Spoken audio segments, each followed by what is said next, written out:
Good evening friends. இந்த வீடியோவில் நம்ம நாளைக்கு நிஃப்டி 50 அண்ட் சென்செக்ஸ் அதுக்கான ப்ரீ மார்க்கெட் ரிப்போர்ட் பார்க்கலாம். அதுக்கு முன்னாடி இன்றைக்கான போஸ்ட் மார்க்கெட் ரிப்போர்ட் எப்படி முடிஞ்சது அப்படின்றத ஒரு கிளான்ஸ் செக் பண்ணிடலாம். இன்றைக்கி நம்ம Nifty 50 spot 191 point gap up, surprise gap up அப்படின்னு தான் சொல்லணும். சென்செக்ஸ் பார்த்திங்கன்னா 657 point gap up. World market எல்லாமே இன்றைக்கும் இந்த காஸ்பி இதை பாருங்கள், காஸ்பி இன்றைக்கி 360 பாயிண்ட் இறங்கியிருக்கான். அதே மாதிரி ஜாப்பனீஸ் மார்க்கெட் 930 பாயிண்ட் இறங்கியிருக்கான். ஏன் இவங்க கண்டினியூஸாக இறங்கிட்டு இருக்காங்க அப்படின்னா, கடந்த 2 நாளாக இந்த சவுத் கொரியாவில் காஸ்பியில் வந்து எஸ்கே ஹைனிக்ஸ் அவங்களோட ரிசல்ட் வந்திருக்கு. அந்த ரிசல்ட்டு மார்க்கெட் எதிர்பார்ப்பை பூர்த்தி செய்யலை. அதனால் பெரிய லெவலில் அங்கே செல்லிங் நடந்துக்கிட்டே இருக்குது.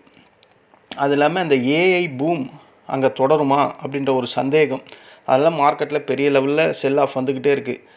அது இல்லாமல் லிவரேஜ் ETF இந்த மார்ஜின் பொசிஷன்லாம் அன்வைண்ட் ஆகுது இவ்வளோ பெருசாக இறங்குறதுனால.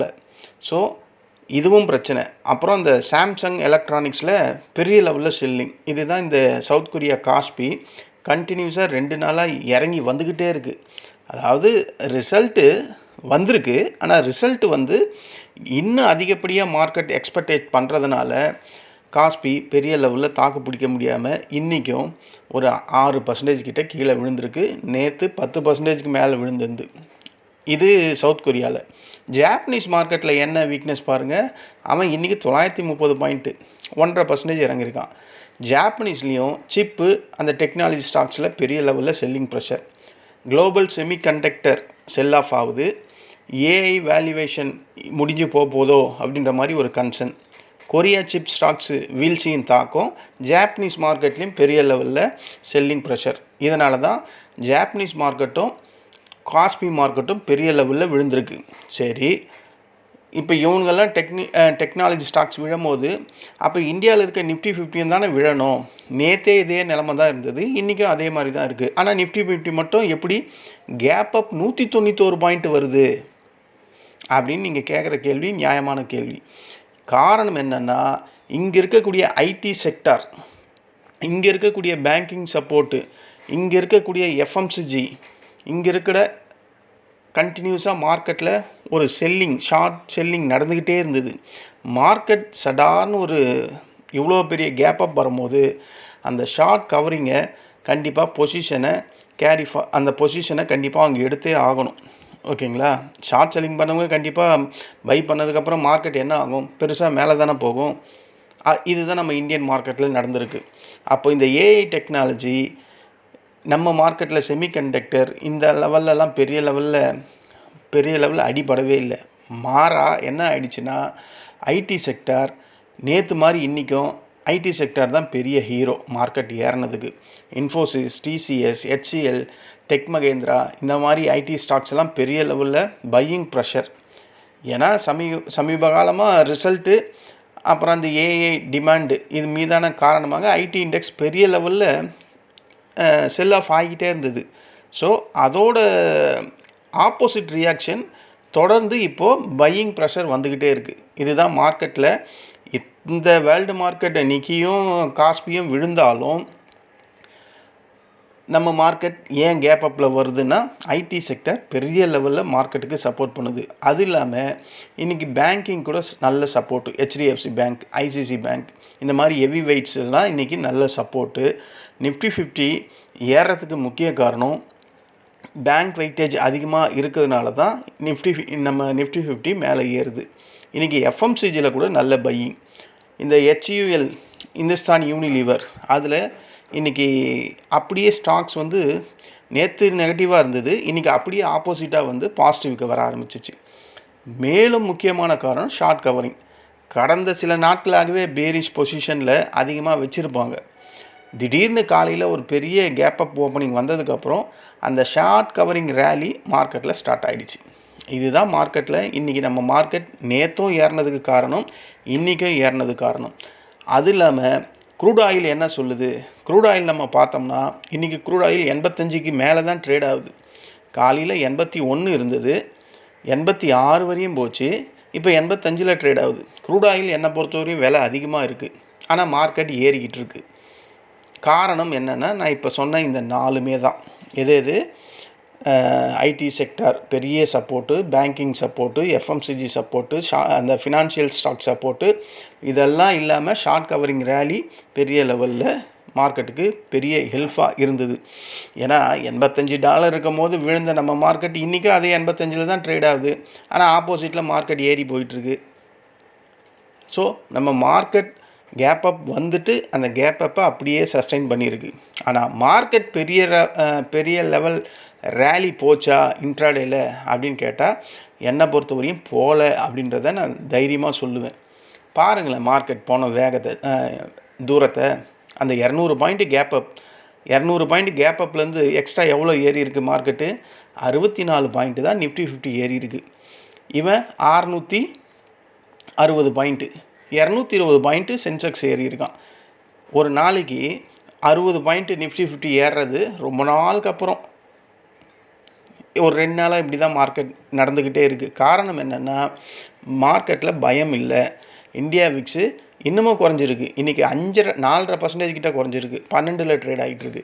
ஸோ நாளைக்கும் மார்க்கெட் இப்படி தான் இருக்கும் அப்படின்றத நான் நேற்றும் சொன்னேன், இன்றைக்கும் சொல்கிறேன். நாளைக்கும் இதே மாதிரி தான் இருக்கும். ஆனால் மெதுவாக மார்க்கெட் மேலே தான் ஏறும் அப்படின்றதுல நான் கான்ஃபிடென்ஸாக இருக்கேன்.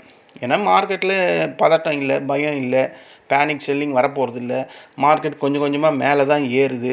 இன்றைக்கி வெறும் 64 பாயிண்ட்டுக்கு தான் இன்ட்ராடே மூவே இருந்தது. அந்த கேப் அப்பை ஒரு 200 பாயிண்ட்டு கேப் அப், இது 264 பாயிண்ட்டு இன்றைக்கி பாசிட்டிவில் முடிஞ்சிருக்கு. ஸோ 64 பாயிண்ட்டு தான் அவனால் ஏற முடிஞ்சுது. இன்றைக்கான ட்ரேடிங் லெவல்ஸ் சென்செக்ஸில் 220 பாயிண்ட்டு தான் ஏற முடிஞ்சுது. இதுதான் இன்றைக்கான போஸ்ட் மார்க்கெட் ரிப்போர்ட்டு. அதாவது மார்க்கெட்டு ஒரு கேப் அப் வந்தாவே, இந்த மாதிரி கேப் அப் வந்தாவே, அந்த கேப் அப்பை சஸ்டெயின் பண்ணாவே மார்க்கெட் அதுக்கப்புறம் ஏறாது. இது இன்றைக்கி இல்லை, பல வருஷமாக இது இப்படி தான். இதோட ஹிஸ்ட்ரியே இப்படி தான் இருக்கும். ஏறுச்சுன்னா, ஏன்னா 200 பாயிண்ட்டு ஒரு நாளைக்கு ஏற வேண்டிய ஏற்றத்தை கேப் அப்லேயே வந்துடுச்சு நிஃப்டி 50. அதுக்கப்புறம் அது எங்கே ஏறும்? அப்படி இருந்தும் ஏறி இருக்குன்னா, நான் சொன்ன இந்த IT sector, banking sector, FMCG sector, அப்புறம் அந்த ஷார்ட் கவரிங் ரேலி, இதெல்லாம் சேர்ந்து தான் அந்த 64 பாயிண்ட்டை இன்றைக்கி நமக்கு அடிஷ்னலாக கொடுத்துருக்கு. இன்றைக்கி ரொம்ப முக்கியமான நாள் யூஎஸ் மார்க்கெட்டில். இன்றைக்கி ஃபெட் மீட்டிங் இருக்குது. இன்றைக்கி நம்ம இந்தியன் டைம் பிரகாரம் 11:30க்கு அங்கே அந்த ஃபெட் மீட்டிங் நடக்கும். ஃபெட் மீட்டிங்கில் எல்லோரும் எக்ஸ்பெக்டேஷன் பண்ணுறது என்னென்னா, மார்க்கெட்டில் அந்த ரேட் கட்டை ஹோல்டு பண்ணுவாங்க, அந்த ஹோல்டு பண்ணுற வாய்ப்பு தான் அதிகம் அப்படின்ற மாதிரி ஒரு 70% ஹோல்டு தான் பண்ணுவாங்க அப்படின்ற மாதிரி ஒரு சதவீதம் இருக்குது. ஹோல்டு பண்ணாலும் டோவிஸ் டோனில் பேசினாங்கன்னா மார்க்கெட் ஒரு ரேலி வர்றதுக்கு வாய்ப்பு இருக்குது அப்படின்னும் ஒரு ரேஷியோ இருக்குது. ஹோல்டு பண்ணாலும் ஆக்கிஷ் கமாண்ட் பேசினார்னா பெரிய லெவலில் மார்க்கெட் வெலாட்டிலிட்டி வந்து ப்ராஃபிட் புக்கிங் நடக்கிறதுக்கான வாய்ப்புகள் அதிகம்னும் மார்க்கெட்டில் பேசிக்கிறாங்க. அன்எக்ஸ்பெக்டடாக ரேட் ஹைக் பண்ணிட்டாங்கன்னா கண்டிப்பாக மார்க்கெட் பெரிய லெவலில் கேப் டவுன், பெரிய லெவலில் செல் ஆஃப், நெகட்டிவ் ரியாக்டிவ் காட்டுறதுக்கான வாய்ப்புகள் அதிகம் அப்படின்னு சொல்லிக்கிட்டு இருக்காங்க. இன்றைக்கி இந்த ஃபெட் ரேட் கட்டு வந்து 11:30 மணிக்கு இருக்குது. அந்த ஃபெட் மீட்டிங் இருக்குது. ஸோ அந்த இப்போ இருக்கிற அந்த ஃபெட்டோட ஜெரோன் பவல் ஃபஸ்ட்டு இருந்தவர் கரெக்டாக. இப்போ இருந்த ஃபெட் ரேட் கட்டு ஃபெட் சேர்மன் வந்து கெவின் வாஷ் அப்படின்னு அவர் பேர். கெவின் வாஷ், வாயிலே வரல. கெவின் வாஷ் அவர் என்ன மாதிரி நிலைப்பாடு இன்றைக்கி ஃபெட் மீட்டிங்கில் பேசுகிறாரு அப்படின்றது தான் இன்றைக்கான மார்க்கெட்டை நம்ம நாளைக்கு நிஃப்டி 50 டிசைட் பண்ண போகுது. எனக்கு தெரிஞ்சு இப்போ பிரெண்ட் க்ரூட் ஆயிலை பார்த்தா அது இன்க்ரீஸ் ஆகிட்டு இருக்குது. ஓகேங்களா. வேர்ல்டு மார்க்கெட்டை பார்த்தா டாக்ஸ் ஜஸ்ட்டு ஒரு 37 பாசிட்டிவ் இருக்குது. யூஎஸ் ஃபியூச்சர்ஸ் எல்லாம் பார்த்தா 45 தான் இருக்குது. நாஸ்டாக் ஃபியூச்சர், டவ் ஃபியூச்சரை பார்த்தா 189 பாயிண்ட் மைனஸில் இருக்குது. ஸோ மார்க்கெட் அங்கே வந்து இப்போது வந்து இந்த ஃபெட் மீட்டிங்காக ஒரு மாதிரியாக ரேஞ்ச் பவுண்டில் இருக்குது. அதாவது மார்க்கெட் நெகட்டிவாக ஆகிடுச்சுன்னா என்ன பண்ணுறது அப்படின்ற மாதிரி மார்க்கெட் பயந்துக்கிட்டு அங்கே ட்ரேட் ஆகிற மாதிரி எனக்கு ஃபீல் ஆகுது. ஸோ இந்த 3 சினாரியோ தாங்க நடக்கும் ஃபெட் ரேட் கட்டில். ரேட் கட்டு ஹோல்டு பண்ணாங்கன்னா அது டோவிஷ் கமெண்டாக இருந்தால் மார்க்கெட் ரேலி தான் ஆகும். அதே ரேட் கட்டு ஹோல்டு பண்ணிவிட்டு ஒரு ஆக்கிஷ் கமெண்ட் பேசினார்னா, இந்த கெவின் வாஷ் பேசினார்னா மார்க்கெட் கீழே விடும். இல்லை ரேட் கட்டை நாங்கள் இன்க்ரீஸ் பண்ணுறோம் அப்படின்னு சொல்லிட்டாருன்னா மார்க்கெட் பெரிய லெவலில் செல் ஆஃப் ஆகும். இந்த 3 சினாரியோ தான் நடக்க போகுது. அவர் அந்த சேர் கெவின் வாஷ் அவர் என்ன சொல்கிறாரோ அதை பொறுத்து தான் இருக்குது மார்க்கெட், யூஎஸ் மார்க்கெட். அதுக்கப்புறம் அடுத்த நாள் காலையில் நம்ம மார்க்கெட்லாம் ஓப்பன் ஆகும். அப்போ நம்ம மார்க்கெட் என்ன ஆகும்? அதுவும் கேப் டவுன் வர்றதுக்கு தான் வாய்ப்பு இருக்குது. எனக்கு தெரிஞ்சு மார்க்கெட் பாருங்கள் கேப்பாக விட்டு போகுது, மறுபடியும் கேப்பாக விட்டு போகுது. இது ஒரு கேப் இருக்குது, இங்கே ஒரு கேப் இருக்குது. ஸோ இந்த கேப்பெல்லாம் என்ன பண்ணும்? ஃபில் பண்ணுறதுக்கு வரும். அப்போ மார்க்கெட் வந்து அகைன் 23,780 அந்த ரேஞ்சில் இருக்குது கேப்பு, ஃபைனல் கேப் ஒன்று. ஸோ இங்கே வரையும் வர்றதுக்கு வாய்ப்பு இருக்குது அப்படின்ற மாதிரி தான் எனக்கு தோணுது. அதுக்கு இன்றைக்கி ஃபெட் மீட்டிங் என்ன பண்ண போகுது? ஏன்னா நம்ம ஒரு ஓவராலாக திங்க் பண்ணுவோமே, கண்டினியூஸாக ஒரு 2 வாரமாக வந்து க்ரூட் ஆயில் விலை அதிகமாக தான் இருந்தது. 101, 90, மறுபடியும் 115, அப்புறம் 101, இப்போ 85. அப்போது இந்த இன்ஃப்ளேஷன் ரேட் கட்டு ஹோல்டு ஆகுமா அப்படின்னு நான் சொல்கிறேன், என்ன ஜென்ரலாக கேட்டால் ஹோல்டு பண்ண மாட்டாங்க அப்படின்ற மாதிரி எனக்கு தோணுது. ஓகேங்களா? ஒரு ரேட் கட்டு வரும் அப்படின்ற மாதிரி தான் எனக்கு தோணுது. ஏன்னா கண்டினியூஸாக இன்ஃப்ளேஷன் இன்க்ரீஸ் ஆகிட்டே இருக்குது. இப்போ 2 நாள் போர் இல்லை அப்படின்றதுனால இன்ஃப்ளேஷன் குறைஞ்சிருமா? ஏறினது குறைஞ்சிருமா? அது ஏதாவது இம்பேக்ட் ஆனால் தானே குறையணும். வார் மட்டும் இல்லை, ஆனால் அதுக்கு முன்னாடி நடந்த வாரோட அந்த பொருளாதாரம் என்ன ஆகும்? இவ்வளோ நாள் அதிக டாலரில் பிரெண்ட் க்ரூட் ஆயில் ட்ரேட் ஆகிருந்து அது என்ன ஆகும் அப்படின்ற கேள்வியெல்லாம் நான் இண்டிவிஜுவலாக சொல்கிறேன். ஒரு ரேட்டு கட் கொண்டு வருவாங்களோ, ஒரு 0.25 இன்க்ரீஸ் பண்ணுவாங்களோன்னு எனக்கு தோணுது. இது என்னுடைய கணிப்பு மட்டும்தான். ஓகேங்களா? ஆனால் 60% வந்து அதே ரேட் கட்டு ஹோல்டு தான் பண்ணுவாங்கன்னு தான் கருத்து கணிப்பில் இருக்குது. நான் என்னுடைய கருத்தை மட்டும் சொல்கிறேன். இதுதான் ஃப்ரெண்ட்ஸ் நாளைக்கு மார்க்கெட்டோட ப்ரிடிக்ஷன். மார்க்கெட்டை வந்து நாளைக்கு ப்ரிடிக்ட் பண்ண போகிறது பிரெண்ட் க்ரூட் ஆயில் இல்லை, ஃபெட் மீட்டிங் தான் ப்ரிடிக்ட் பண்ண போகுது, டைரெக்ஷனை காட்ட போகுது. கேப் அப்பா கேப் டவுனா அப்படின்றது. இன்றைக்கி போஸ்ட் மார்க்கெட் ரிப்போர்ட் வந்துடுவோம். இன்றைக்கி போஸ்ட் மார்க்கெட் ரிப்போர்ட்டில் நான் ஒரு ட்ரேடு கூட பண்ணலைங்க. மார்க்கெட் எனக்கு ஏற்ற மாதிரி ஸ்பீடாக இல்லை, ஃபஸ்ட்டு பாயிண்ட்டு. மார்க்கெட் என்னோடய செட்டப்புக்கு வரவே இல்லை, செகண்ட் பாயிண்ட்டு. எங்கேயாவது நம்ம போய் ட்ரேடு எடுக்கலான்னு பார்த்தா மார்க்கெட் ஏறவும் இல்லை இறங்கவும் இல்லை, படு ஒஸ்ட்டு இன்றைக்கி மார்க்கெட்டில். ஸோ அதனால் நான் ட்ரேட் பண்ணல. கடைசியில் ஒரே ஒரு ட்ரேட் பண்ணேன், அதாவது டைம் க்ளோஸ் ஆகிற நேரத்தில் அதில் ஒரு 6 பாயிண்ட்டு பிடிச்சேன், அவ்வளோதான் இன்றைக்கி நான் ட்ரேட் பண்ணது. ஸோ ஒரே ஒரு ட்ரேடு, அது 3 லாட் எடுத்தேன், 18 பாயிண்ட்டு பிடிச்சேன், அவ்வளோதான் இன்றைக்கான ட்ரேடு. ஏன்னா மார்க்கெட் என்னுடைய ரேஞ்சுக்கு வரல, மார்க்கெட் ஸ்பீடாக இல்லை. முதல்ல நான் ஒரு ஸ்கேல்பர்னும் போது எனக்கு மார்க்கெட் ஸ்பீடாக இருக்கணும். இந்த மாதிரியெல்லாம் இருந்தால் என்னால் ட்ரேட் பண்ண முடியாது. அப்போது ஒரு வேளை அங்கேயே அரைச்சிக்கிட்டே இருந்தால் என்ன ஆகும்? நான் பெரிய லெவல் லாஸஸ் தான் எனக்கு வரும். அதனால் நான் ட்ரேட் பண்ணல. கடைசி நேரத்தில் ஒரே ஒரு ட்ரேட் பண்ணேன், அது 3 லாட் எடுத்தேன், 6 பாயிண்ட்டாக பிடிச்சேன். 6 18 பாயிண்ட்டு, 18 × 65. இதுதான் என்னுடைய இன்றைக்கான ப்ராஃபிட்டு. அதில் ப்ரோக்கரேஜ் வந்து ஒரு ரூ. 70 80 போனால் மீதி. இதுதான் இன்றைக்கி போஸ்ட் மார்க்கெட் ரிப்போர்ட்டு. நீங்களே சொல்லுங்கள், இன்றைக்கி மார்க்கெட்டில் ஏதாவது பண்ணியிருக்க முடியுமா ஆப்ஷன் பையரால்? ஆப்ஷன் செல்லர்ஸ்க்கு சூப்பராக இருந்திருக்கும். ஆப்ஷன் பையருக்கு எங்கே கேண்டில் 6 மூமெண்ட்டே இல்லை, எங்கே நம்ம ட்ரேட் பண்ணுறது? அதனால் நான் இன்றைக்கி பண்ணலை. சரி, எதுவுமே பண்ணக்கூடாதே அப்படின்றதுனால சரி சும்மா விட வேணாமேன்ட்டு ஒரு ட்ரேட் எடுத்தேன். கரெக்டாக புட் சைடில் எடுத்தேன் கடைசி நேரத்தில், அது ப்ராஃபிட் பண்ணுச்சு, அவ்வளோதான். சென்செக்ஸில் எதையும் கொடுக்கல. ஏன்னா நிஃப்டி 50லேயே ஒரு மூமெண்ட்டும் இல்லை. சென்செக்ஸில் நம்ம என்னத்தை கொடுக்கறது? பாருங்கள், அவனும் அதே தான் 220 பாயிண்ட்டுக்கு தான் இவன் இன்றைக்கி ஏறினான். ஏன்னா 700 பாயிண்ட்டு கேப் அப்லேயே வந்துட்டான். ஸோ அதனால் இதையும் பண்ணலை, இதுலேயும் கொடுக்கல. ஃப்ரெண்ட்ஸ் குரூப்பில் அந்த ஒரு கால் தான் கொடுத்தது, அதுவும் நான் மட்டும் தான் இண்டிவிஜுவலாக எடுத்தேன். என் ஃப்ரெண்ட்ஸ் குரூப்லேயும் கொடுக்கல. நான் சொல்லிட்டேன், இன்றைக்கி மார்க்கெட் வேலைக்கு ஆகாது, கம்முன்னு விட்டுறதே பெஸ்ட்டு அப்படின்னு சொல்லியாச்சு. இதுதான் இன்றைக்கான போஸ்ட் மார்க்கெட் ரிப்போர்ட்டு. நாளைக்கு மார்க்கெட் எப்படி இருக்கும் அப்படின்றத நம்ம பார்ப்போம். பிரெண்ட் க்ரூட் ஆயில் பார்த்தா அவன் அதிலே தான் இருக்கான். டவ் ஃபியூச்சர் இப்போ நம்ம பார்த்துட்டோம். டவ் ஃபியூச்சர் 190 பாயிண்ட் மைனஸில் இருக்குது. நாஸ்டாக் ஒரு 45 பாயிண்ட்டு ப்ளஸில், 41 பாயிண்ட் ப்ளஸில் இருக்குது. வேர்ல்டு மார்க்கெட் எல்லாம் பார்த்தா டாக்ஸ் வந்து 36ல் இருக்கான், சிஎஸ்சி 48 மைனஸில் இருக்கான், எஃப்டிஎஸ்சி இப்போ ட்ரேட் ஆகுது 23 பாயிண்ட் ப்ளஸில் இருக்குது. ஸோ மார்க்கெட் வந்து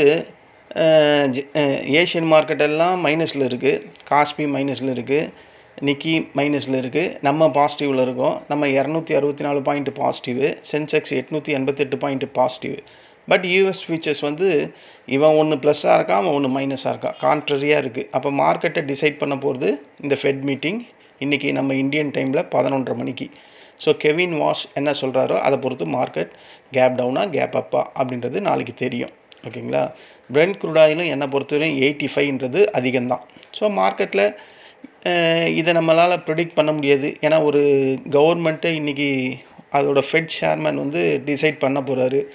அவரோட இண்டிவிஜுவல் தாட்ஸ் எல்லாம் நமக்கு எப்படின்னு தெரியாது. நான் என்னுடைய தாட்ஸை நான் இப்போ சொன்னேன், ஒரு ரேட் கட் வரும் அப்படின்ற மாதிரி. பார்ப்போம், நம்ம அதை வச்சு ரேட் கட்லாம் வந்தால் மார்க்கெட் கீழே விழும்.